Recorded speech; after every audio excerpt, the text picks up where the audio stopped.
मैं मुरादनगर में हूं, अपर गंगा कैनाल पर हूं। बहुत से लोग इसे गंग नहर के नाम से भी जानते हैं।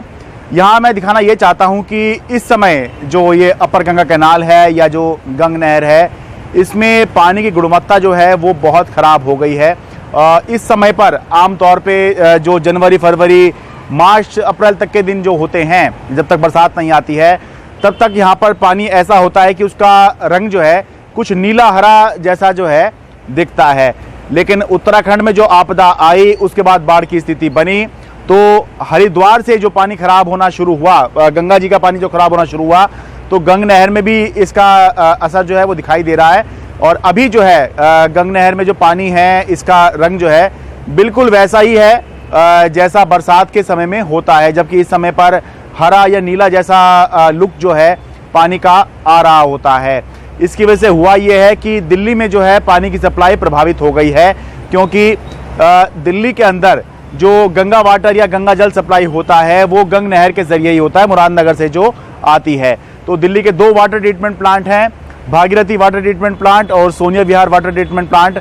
यहाँ पर पानी जो सप्लाई हो रहा था गंग नहर से, उसकी गुणवत्ता इतनी खराब थी, यानी कि बताया ये गया है कि पानी इतना ज़्यादा खराब हो रहा था। एक मेजर होता है या एक पैमाना होता है NTU, जिससे पानी की गुणवत्ता नापी जाती है। इन दिनों में जो पानी की गुणवत्ता होती है वो 100 NTU के आसपास आमतौर पर रिकॉर्ड की जाती है। यानी कि पानी जो है लगभग ऐसा होता है, हम तो इस तरह का पानी जो यहाँ पर आया करता था जनवरी फरवरी में, उसको डायरेक्ट ही हम पी लिया करते थे, ऐसा पानी हुआ करता था। तो 100 NTU उसकी गुणवत्ता हुआ करती थी। लेकिन इस समय जो पानी की गुणवत्ता है वो 8000 NTU तक चली गई, जिसकी वजह से दिल्ली के जो 2 वाटर ट्रीटमेंट प्लांट हैं उनकी क्षमता जो है प्रभावित हुई। करीब 50-60% जो है पानी का प्रोडक्शन वहाँ पर कम हुआ। तो लेकिन अब जो है पानी की स्थिति जो है, गुणवत्ता जो है वो थोड़ी सी ठीक होती हुई दिखाई दे रही है। और दिल्ली से भी ये रिपोर्ट है कि जो 8000 पहुँच गया था NTU, वो अब 1000 के भी नीचे आ गया, यानी कि सुधार हो रहा है। लेकिन अभी भी पानी हम यहाँ देख रहे हैं गंग नहर में बिल्कुल ऐसा है जैसा बरसात के समय में होता है। और बिल्कुल मटेला पानी, बिल्कुल मिट्टी घुली हुई है जैसे, और बहुत सारा अपने साथ गाद कीचड़ जो है ये पानी लेकर आया था। हालांकि अब जो है स्थिति सुधर रही है। ये गंग नहर जो है, इसका इतिहास भी हमें जानना जो है वो बहुत ज़रूरी है। ये एक बहुत ही अहम नहर है। मामला ये था कि जब 18वीं शताब्दी की बात है, 18वीं-19वीं शताब्दी में जब गंगा और यमुना के बीच में कोई सिंचाई का और माध्यम नहीं था, तो उस समय में इस नहर की, इस अपर गंगा कैनाल की, गंग नहर की कल्पना की गई थी। तो 1842 से 1854 के बीच इस नहर का निर्माण करवाया गया था। असल में 1837-38 में एक बहुत भयंकर सूखा देश के अंदर पड़ा था। तो उस समय में ये अंग्रेज़ों ने इस नहर का, फिर ये जब अकाल पड़ा उसके बाद में अंग्रेज़ों ने इस नहर का निर्माण कराया। तो 272 मील लंबी ये नहर ये बनाई गई। ये उत्तराखंड का जो ज़िला है हरिद्वार, वहाँ से या ये समझे कि हर की पौड़ी से ये नहर शुरू होती है, हरिद्वार के हर की पौड़ी से शुरू होती है। और उसके बाद हरिद्वार ज़िले से होती हुई सहारनपुर, मुजफ्फरनगर, मेरठ, गाज़ियाबाद, बुलंदशहर और दर्जन भर जो है ज़िलों को टच करती हुई ये जाकर ख़त्म होती है।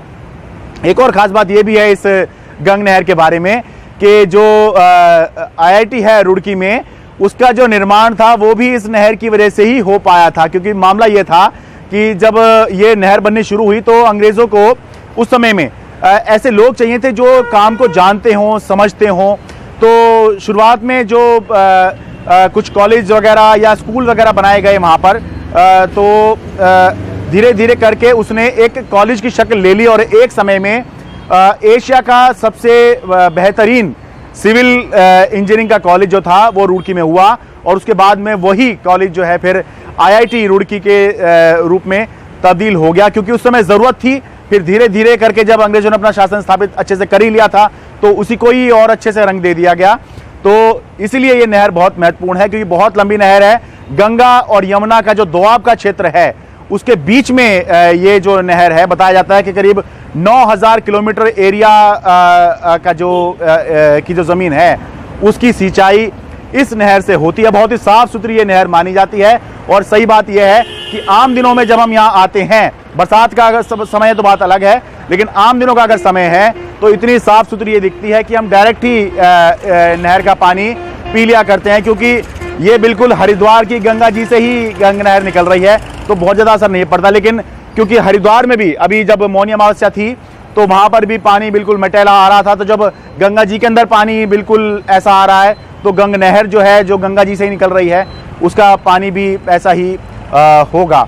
तो इसीलिए हालांकि हालात पहले से सुधरते हुए दिखाई दे रहे हैं, लेकिन अभी भी पानी उस स्वरूप में नहीं आया है जैसा होना चाहिए था। मुरादनगर से मैं शरद शर्मा, एनडीटीवी इंडिया।